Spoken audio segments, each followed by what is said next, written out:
प्रिय लोकांनो, तुम्ही कसे आहात? तुम्ही ठीक आहात ना? तू आनंदी आहेस का? मी आनंदी राहण्याचा प्रयत्न करतोय. आनंदी राहता येत नाही का येत नाही असं तुम्हाला वाटतं का? नाही, काहीही उत्तर देणार नाहीत असं म्हणतायत. प्रार्थना करू पाहतोय, काहीही उत्तर मिळत नाही. देवा, तू मला विसरल्यासारखं वाटतं. तुझा चेहरा लपवला गेलाय. तुझं प्रसन्नता जाणवू शकत नाही. तुझा चेहरा माझ्यासाठी लपवला गेल्यासारखा वाटतो. देवाला माझ्यावर राग आहे का असं वाटतं का तुम्हाला? कधी कधी तो रागावेल का माहित आहे? तो आपला आहे. वडीलच आहेत ना, ऐकत नाहीत अशा मुलावर वडिलांना राग येतो का माहितीये? मी सांगितलं तू केलं नाही. ओ बाबांशी बोलू नकोस असं म्हणतात ना, ते तसंच येतो, कारण तो आपल्याला मुलांसारखं प्रेम करतो नाही का? बघा, वेद पुस्तकात यशया 5:4-8 अध्याय 54 वचन 8. मी थोड्या वेळापुरता तुझ्यापासून लपून बसलो, पर मी तुझ्यावर अखंड कृपा करून तुझे दुःख हलके करी. प्रभू म्हणाला, आम्हाला त्याचे तोंड दाखवा, त्याने मला तसं वाटायला लाव. तू तिथे आहेस का? मी सोलत आहे. कधी कधी तुम्ही कितीही प्रार्थना केली तरी त्याची उपस्थिती जाणवू शकत नाही. तो आपला चेहरा लपवतो. तो शाश्वत कृपेने अवतरे जेव्हा आपण आपल्या चुका करतो. सुधारण्यासाठी तो आपला चेहरा लपवतो. एक मूल नीट अभ्यास करत नाही, गुण मिळवत नाही, वाईट मित्रांसोबत फिरत आहे. वडील सांगतात, बोलू नकोस, ये, आणि मी सांगतोय ते ऐक. नीट अभ्यास करत नाहीस, तुम्हाला मार्क्स मिळणार नाहीत असे म्हणू नका. बघा, जरी ते बोलत असले तरी तो चेहरा वळगून निघून जातो. त्यामुळे वडिलांना मुलावर प्रेम नाही, अर्थ नाही. प्रेमामुळेच तो चेहरा लपवतो. कदाचित यामुळे त्याला सुधारायला हवं असं सांगून एकदा एका सभेत मी प्रवचन द्यायला हवं होतं. तेव्हा प्रभूच्या चरणांवर सकाळी उपवासासह प्रार्थना करणे माझी सवय आहे. मी थांबून सकाळपासून प्रार्थना करतो. नंतर प्रार्थना केली तर 1 तास झाला, 2 तास झाले, पण प्रभूचे मुख माझ्या दृष्टीस पडले नाही. म्हणजेच आत्म्यात त्यांचे दर्शन घेता आले नाही, त्यांचा आवाज ऐकता अशक्य.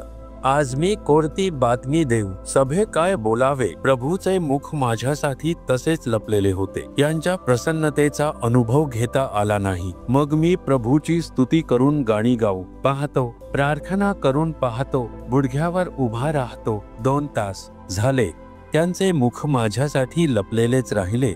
त्यामुळे माझ्या आत गोंधळ झाला. मग मी आतून तुटलो आहे आणि प्रभू, तू माझा आहेस. मी तुझ्यापासून माझे तोंड लपवले. आज कसे प्रवचन देऊ शके? तुम्ही येऊन संदेश दिल्याशिवाय मी तुम्ही उपदेश करू शकता तुम्ही म्हणाला नाही. मी आता तुमच्याशी कसे बोलू शकतो?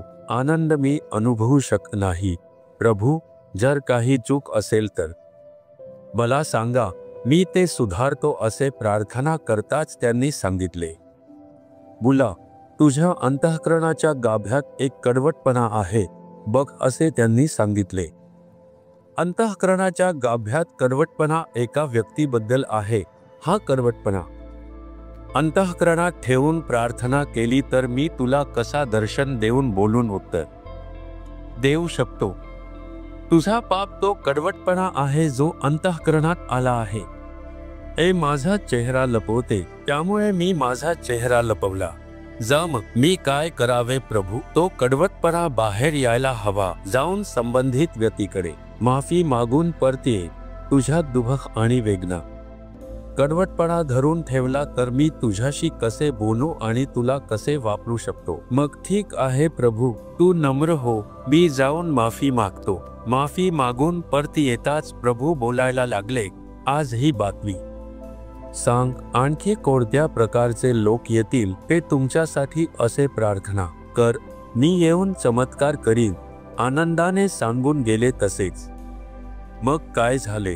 प्रभूचा चेहरा का परमेश्वर आपल्या अनेक वेळा लपवतो. चेहरा लपवून बोलत नाही, लगेच आपण ते सोडून देतो आणि मग बायबल वाचतो नाही, प्रार्थना करतो नाही, प्रभू मला विसरले आहेत असे म्हणत पुढे आम्ही जात आहोत. तुम्ही परमेश्वराच्या सान्निध्यात जा आणि स्वतःसारखे व्हा. सुधारण्यासाठी समर्पित करायला हवे का प्रभूचा चेहरा लपवला जातो का? प्रार्थनेला उत्तर मिळत नाही, मग प्रभूंना माझ्याबद्दल काही दुःख आहे, मला सुधारायची गोष्ट आहे, ते सुधारण्यासाठी समर्पित व्हा. ते सोडून तुम्ही प्रभूंपासून दूर जाऊन विनाशाकडे जाऊ नका. सैतान नेहमी पाहत असतो तुम्ही असे दूर गेला तर तुम्हाला पकडून ठेवेल, हळूहळू तुम्हाला सोडू बाहेर काढून जीवन नष्ट करेल. त्यामुळे क्षणभरच त्याचे मुख लपवेल, पण शाश्वत कृपेने आपल्यावर दया करेल.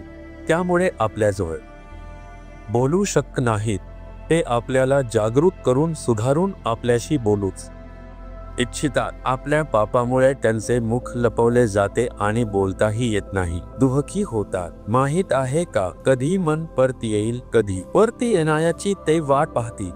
आज विचार करा, कुठेतरी देवाला दुःखी केले आहे, कुठेतरी परमेश्वराचे नाव तुमच्यामुळे कलंकित झाले आहे, कुठेतरी एका गोष्टीत चूक करून त्यांचे मुख तुमच्यासाठी लपवणे जाण्यासाठी तुम्ही कारणीभूत झाला आहात. त्यामुळे त्यांनी लपवले, पर तुम्हाला खाली आणण्यासाठी वाट पाहत आहे, माफ करण्यासाठी, तुम्हाला सुधारण्यासाठी, तुम्हाला आशीर्वाद देण्यासाठी पाहत आहे. परमेश्वरच मला माफ करा, मी चूक केली आहे, तुम्हाला दुःखी केले आहे, तुमचे मुख फक्त माझ्यासाठी लपवू नका. तुम्ही बोलले नाहीत तर मी जगू शकत नाही. मला माफ करा आणि सुधारण्यासाठी एक शब्द बोला. ते वाट पाहत आहे. तुम्हाला लगेच उचलतील, तुम्हाला धुवून स्वच्छ करतील आणि त्यांना मिठी मारतील. तेच त्या पापाला बदलू शकतात.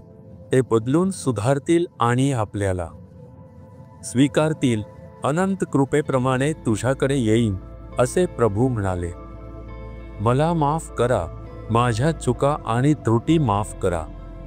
तुम्हाला दुःखी करण्यासाठी, वेदना देण्यासाठी केलेल्या गोष्टी माफ करा. तुमचे मुख फक्त मला लपवू नका. अनंत कृपेप्रमाणे येईल असे तुम्ही म्हणाला. माझ्यावर दया करा, मी स्वतःला समर्पित करतो. येशूच्या नावाने आमेन, आमेन.